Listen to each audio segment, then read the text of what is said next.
Okay, so I'm making this video because I'm the, some would say, unfortunate owner of a Chrysler Sebring Limited, 2006 model, 2.7.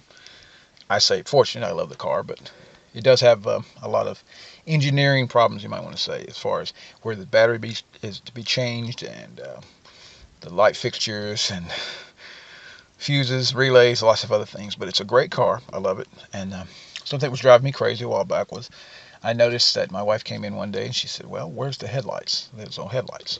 So first thing I did was went out and checked, and the high beams were working fine, but not the low beams.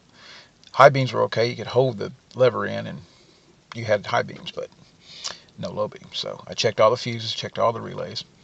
Fortunately, my friend from church, Billy, who knows everything about everything, especially about cars, told me to check the multifunction switch, which is what this was right here.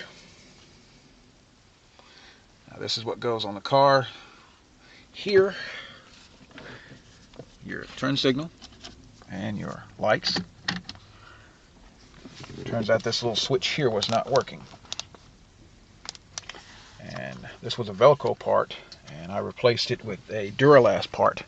A simple procedure: 2 bolts under the console. On top, plastic, just pop it out. 2 sensors here, which I wish I'd have shown you, but this video is more for anyone that's having the same problems. If you ever have high beams working and not your low beams. And the funny thing was you had to hold in the brights whenever you were driving, or the brights wouldn't do it. So we had to shove a cup back behind there to hold the brights when we were driving at night. And eventually we were going to get a ticket, but I'm glad we didn't. And it looked really ghetto anyway. So if you ever have that problem, and I want you to know that in this multifunction switch, there's also right there, there's a hole right, I don't know if you can see it, hold on. There's a hole right here. That is what you call a relay switch.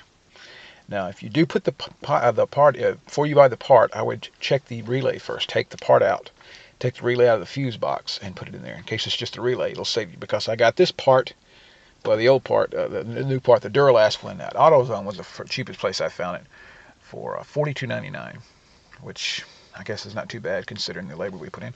But I put it in, and now I've got headlights, bright lights, low beams, everything works fine on it. So if you ever have a problem with a 2006 Chrysler Sebring, and there's no lights, only the brights and not the low beams, multifunction switch, check for that first, and it'll save yourself a lot of time and headache and a lot of gray that was in this beard. So I love Chrysler Sebrings. Keep it up.